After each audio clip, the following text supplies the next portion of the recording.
प्रकल्प हा त्यांच्या मेहनतीचा प्रकल्प आहे. मला असं वाटलं होतं की ठीक आहे, राजकारणामध्ये पक्ष वेगळे असतात, विचारधारा वेगळी असते, पण विधायक कामं काही वेगळी असतात.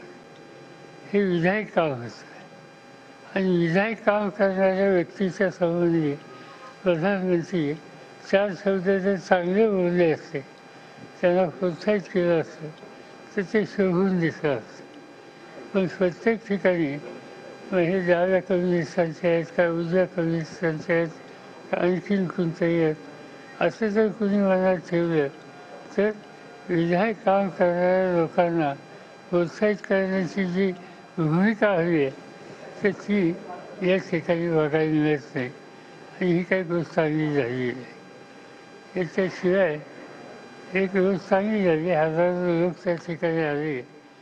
साहजिकच आहे की समजा किती गेलं 10,000 का 15,000 गेलं तर एका घराचे 3 लोक जरी आले, कारण घर हा आयुष्याचा ठेवा आहे, त्यामुळे 3 किंवा 4 लोक झाले तरी 50,000-60,000 लोक हे त्याचे कमी होतं आणि त्यामुळे एवढे लोक जमले याचा अर्थ आमची लोकप्रियता आहे असं समजून जर कुणी भूमिका घेतली त्याची कितपत योग्य याचा विचार त्यांनीच करावा. आणखी एक तिथे बातमी मला वाचायला मिळाली की प्रधानमंत्री फार भावनाच झाले. ठीक आहे, हा व्यक्तिगत त्यांचा प्रश्न आहे, त्याच्यामध्ये त्यांना अशा प्रकारचा निवारा मिळाला असता तर आनंद झाला असता असं त्यांनी या ठिकाणी स्पष्ट केलेलं दिसतं. पण त्याच्यावर मी काही भाष्य करू इच्छित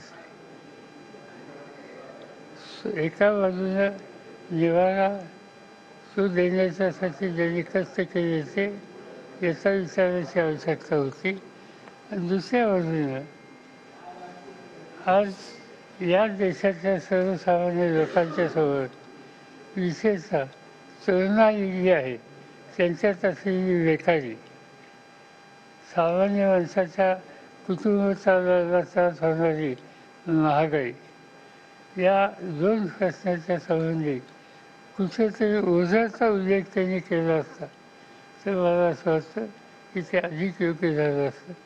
पण ते प्रश्न न मानता त्याच्यावर भाष्य न करता भावना होण्याची भूमिका हा मूळ प्रश्नांच्या करून एका बाजूला लोकांना नेण्याची कामगिरी याचं झालेली दिसते. तर ठीक आहे. आणि तिसरा मुद्दा माझ्या दृष्टीनं अतिशय महत्त्वाचा जो राहून गेला असं वाटतं. मुख्यमंत्री होते नाही तर या दोघांच्या सह सोलापूर शहर, सोलापूर जिल्हा याचे काही प्रश्न आहेत. विशेषतः औद्योगिकरणाच्यासाठी इथं अधिक लक्ष द्यायची गरज आहे. आता आमचे काही सहकारी इथं बसलेत की आज ते आय टीचं या ठिकाणी काही केंद्र करता येईल का यासाठी बरेच प्रयत्न करत आहेत. मला असं दिसतंय कदाचित एखाद्या महिन्यात किंवा 1.5 महिन्यात एक आय टीच्या संबंधीचं लहानसं सेंटर या ठिकाणी सुरू होईल आणि त्याचे प्रयत्न त्यांनी पूर्ण केले आहेत. एक चांगली कंपनी इथे यायची मला शक्यता दिसते.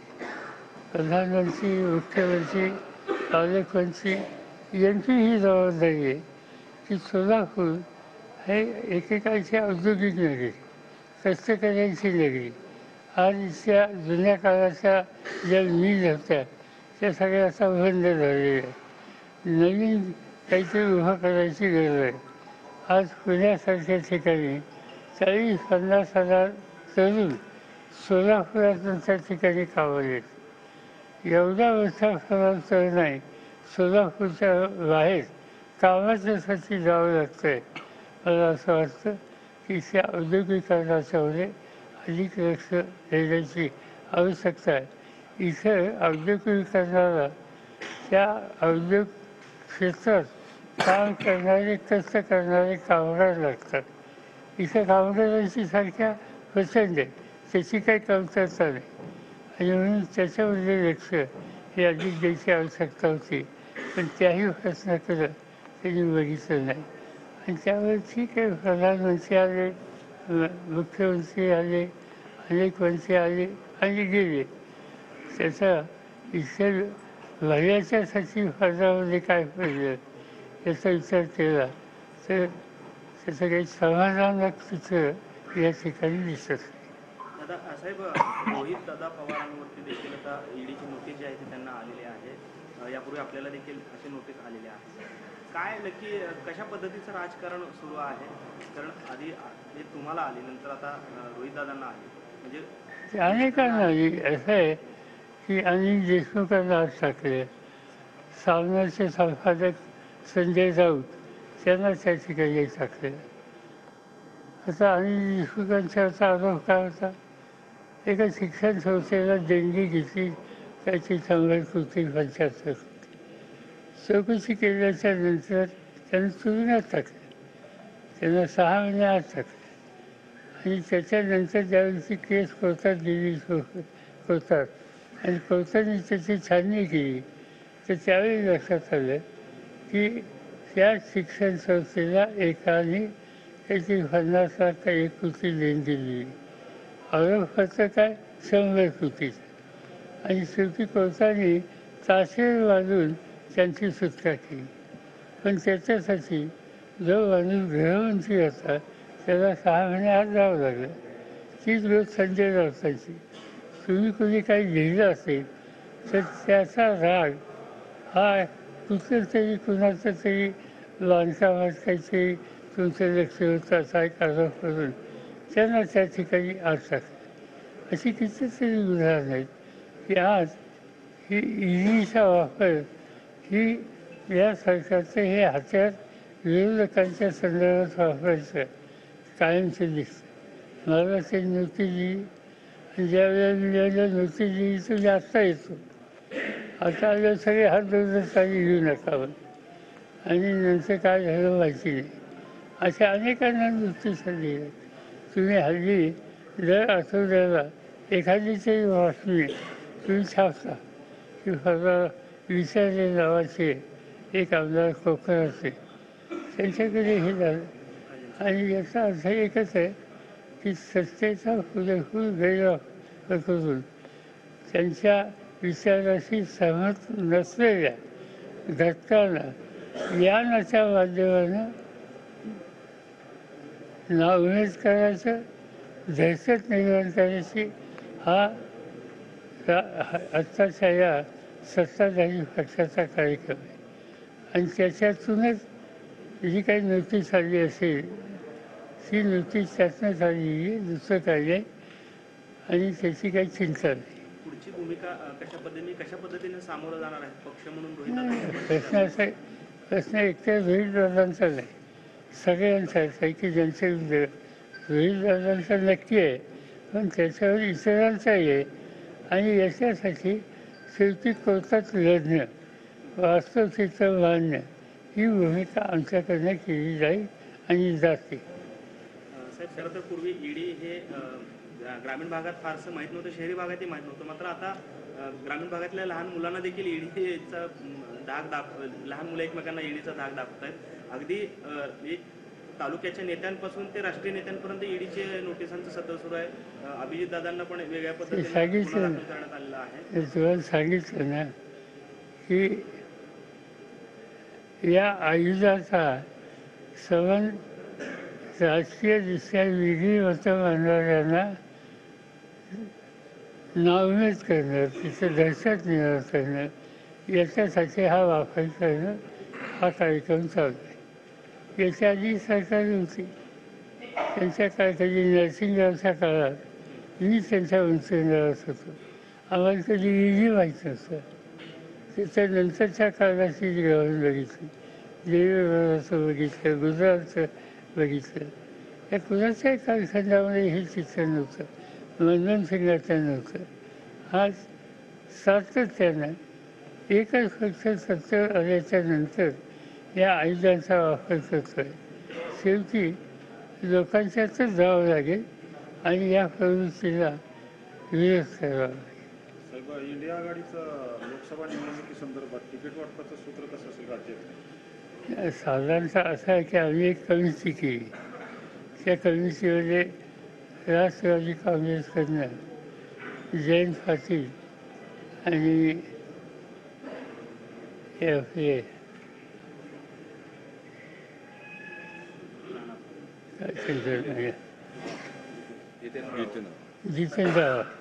जितेंद्र आव्हाड आणि जयंत पाटील हे आमच्याकडनं, काँग्रेसकडनं अशोकराव चव्हाण आणि नाना पटोले आहेत. शिवसेनेच्याकडून हे जे राऊत आहेत संजय ते आहेत. आणि आमची अशी इच्छा आहे आणि त्याची आम्ही अवस्था केली की आम्ही याच्यामध्ये डाव्यांनाही सगळ्या घेणार आहोत. उदाहरणार्थ शेतकरी कामगार पक्ष किंवा लेफ्ट अँड राईट कम्युनिस्ट. आणि त्याच्याबरोबर ही जी वंचित जे संघटना आहे, प्रकाश आंबेडकर त्यांचं नेतृत्वाखाचं, त्यांच्याशी सुद्धा माझं बोलणं झालं आहे. त्यांच्याशी उद्धव ठाकरेंचे बोलणं झाले आणि त्यांनाही घेण्याच्या संबंधीचा विचार आमचा पक्का आहे. लवकरच त्या संबंधीचा अंतिम निर्णय होईल. आणि या सगळ्या समूहाच्या वतीनं उद्या त्याला उमेदवार उभं करण्याची कल्पना आमच्या सगळ्यांची. साधारणतः जी चर्चा आम्ही लोकांनी केली, मी त्या चर्चेत नाही आहे, पण जे आमच्या सरकारने मला रिपोर्टिंग केलं की 48 जागा आहेत. त्या 48च्या ठिकाणी जवळपास 35-36वर एक होत आहे आणि बाकीच्यांची चर्चा त्यांची चालू होईल. सर, सोलापूर लोकसभेची जागा आपण आधी राष्ट्रवादी म्हणत, आता सध्या कुठल्या पक्षाला घेणार? आज आम्ही सांगू शकत नाही कारण ती चर्चा अजून झाली. तुमची मध्ये बांधणी चालू होती राष्ट्रवादीला इथली जागा घ्यायची. आमची डेफिनेटली या जिल्ह्यात आम्हाला अधिक लक्ष घालायला संधी आहे असं वाटतं. पण आघाडीला काही त्रास होईल, आघाडीची वेगळा होईल असं आम्ही काही होऊन देणार नाही. कुमार शिंदे साहेबांनी एक वक्तव्य केलंय एका सभेमध्ये की मला आणि प्रणिती शिंदेला भाजपकडून ऑफर आहे पक्षात येण्यासाठी. काय नक्की या संदर्भात मला माहिती साहेब, जरांगे पाटील यांनी आपली भूमिका जाहीर करावी आणि लोकसभा लढावी असं प्रकाश आंबेडकरांनी म्हटलेलं. त्याचं त्यांचं मत आहे, त्याच्यावर मी काय सांगेल. पण जरांगे पाटलांचं जे काही त्यांची मागणी आहे ते हाताळण्यामध्ये सरकार कुठेतरी अपयशी पडते. कारण सातत्याने आश्वासनं त्यांना मिळतात. काल त्यांनी देखील प्रतिक्रिया दिली, केवळ आश्वासनाने आमचं भागत नाही, आम्हाला तोच निर्णय पाहिजे, अन्यथा आम्ही आजपासून मोर्चामध्ये ठाम आहोत. आज ते मुंबईला जात आहेत. काय सरकारचं कुठं नाही त्याच्याने त्यांचं आळ तुम्ही कोणत्या एकाने त्यांचं एक विधान छापलं आहे की त्यांचा उपवास शोधायला 2 मंत्री गेले होते आणि त्या 2 मंत्र्यांनी त्यांना काही आश्वासनं दिली होती. ती आश्वासनं पाळलेली नसावीत असं दिसतंय. कारण त्यांचं स्टेटमेंट असं आहे की माझा उपवास शोधायला जे आले आणि ज्यांनी माझ्याशी विचारविनिमय केला, आज ते का पुढे येत नाहीत. याचा अर्थ त्या चर्चेत काहीतरी त्यांनी कमिटमेंट केले असायचं मला माहिती नाही, किंवा त्याची पूर्तता नाही, त्यामुळे ते तोंड दाखवत नाहीत आणि त्याच्याबद्दलची नाराजी जरांगेंनी व्यक्त केली असं दिसतंय.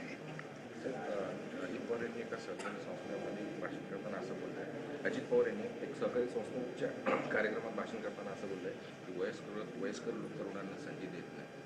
अप्रत्यक्षपणे तुमच्यावर टीका केल्या. तुझं काय तुझं काय नाही, वयस्कर लोक तरुणांना संधी देत नाही असं त्यांनी म्हटलंय. ते कुठून आले, त्यांना कुणी आणलं, त्यांना तिकीट कुणी दिलं पहिल्यांदा, आणि अशी किती लोकांचं सांगू. प्रश्न याच्याकडे फार लक्ष द्यायचं नसतं. काल पक्षाचे सुनील तटकरे जे आहेत ते आता अजितदादा पवारांच्या सोबत आहेत, त्यांनी अशी टीका केली की पवार साहेबांनी पक्षाची जी काही लोकशाही आहे ती पायदळी तुडवली अशी टीका केलेली आहे. खरं तर आपल्या बाबतीत अशी टीका होणं कितपत योग्य आहे? तुम्हाला योग्य असतं का? तुम्हाला असं कुठं दिसतं की मी हुकुमशहासारखं वागलो? त्यांचं म्हणणं वागले. आता हे अध्यक्ष आहेत, यांनी सांगावं की त्यांच्या सगळ्या कारकिर्दीमध्ये कुठं माझ्याकडनं त्यांच्यावर सक्ती केली असं करायचं. आम्ही सगळे एका विचाराने अवसाद बसून निर्णय घ्यायची प्रक्रिया करतो. चला.